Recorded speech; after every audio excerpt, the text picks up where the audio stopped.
बिहार में विधानसभा के बाहर इस वक्त मटन पर सियासत हो रही है। विधानसभा के अंदर वोट रिवीजन पर घमासान है। बिहार विधानसभा के मॉनसून सत्र का आज दूसरा दिन था। तेजस्वी यादव समेत गठबंधन के कई नेता काले कपड़े में वहां पहुंचे।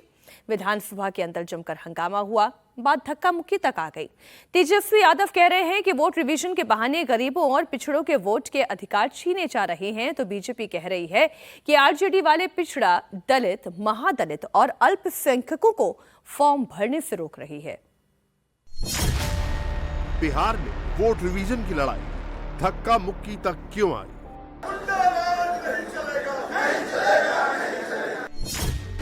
सर पर टक्कर, विधानसभा में बवाल मचा भयंकर।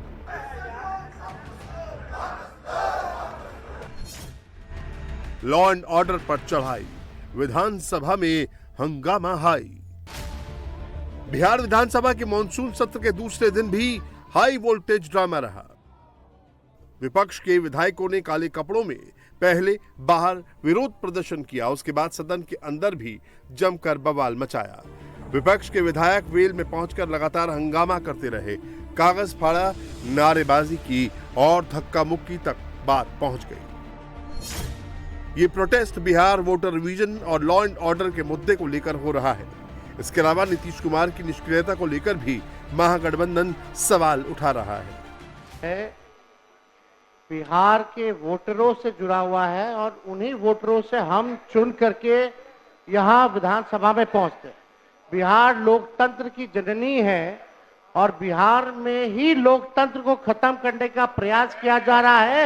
ये हम लोग हर के सोने नहीं देंगे। बहुत जो एसआईआर, हम बड़े विनम्रता से आपसे आग्रह करते हैं कि आप भी उन्हीं वोटर से चुन करके आते हैं। सत्ता पक्ष के लोग भी उन्हीं वोटर से चुन करके आते हैं। जो प्रक्रिया चुनाव आयोग द्वारा जो किया जा रहा है, यहाँ सत्ता के लोग भी हैं, आप भी हैं महोदय। हम चाहेंगे कि कार्य मंथना की बैठक जो है बुलाई जाए और विशेष तौर पे एसआईआर पर बिहार विधानसभा में इसकी चर्चा जो है कराई जाए महोदय। यह विनम्रता से आग्रह करते हैं।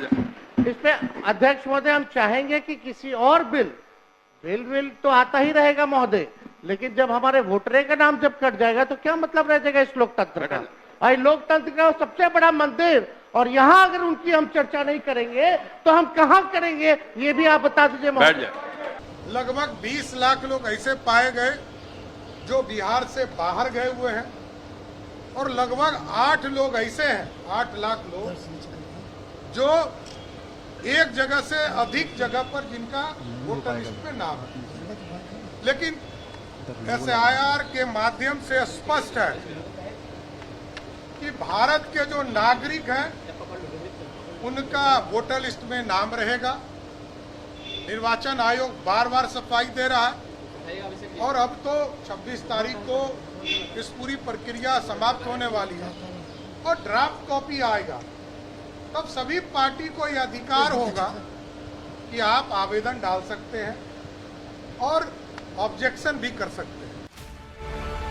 विपक्ष आरोप लगा रहा है कि बिहार में वोट रिवीजन के बहाने विपक्ष का वोट काटकर बीजेपी को फायदा पहुंचाने की कोशिश की जा रही है। गरीब, दलित और मुसलमानों से वोट देने का अधिकार छीना जा रहा है। वोट रिवीजन की आड़ में बैकडोर से एनआरसी लाने का मंसूबा तैयार हो रहा है। एसआईआर के मुद्दे पर बिहार विधानसभा में मॉनसून सत्र के दूसरे दिन भी विपक्ष का विरोध जारी है। आप देखिए, ये विधानसभा का गेट है, प्रवेश द्वार, और ठीक गेट पर तमाम जो विपक्षी विधायक हैं एक साथ बैठे हुए हैं और हर किसी ने काला कपड़ा पहन रखा है। काले कपड़े में सारे विधायक आए हैं और वोटर पुनरीक्षण का विरोध कर रहे हैं। लगातार इस मामले पर तेजस्वी यादव अपनी बात कहते रहे हैं। तेजस्वी यादव का कहना है कि वोटर पुनरीक्षण के जरिए एक साजिश की जा रही है। चुनाव आयोग और केंद्र सरकार के साथ साथ बीजेपी पर गंभीर आरोप तेजस्वी यादव लगातार लगाते रहे हैं। और अब देखिए, पोस्टर जो है उसमें मताधिकार छीन रही मोदी नीतीश सरकार और नारे के साथ यहाँ पर विपक्ष का जो विरोध है वो जारी है। बिहार में वोटर लिस्ट को लेकर जहां विधानसभा में संग्राम चल रहा है, वहीं चुनाव आयोग ने हलफनामा देकर विपक्ष के आरोपों का खंडन किया है।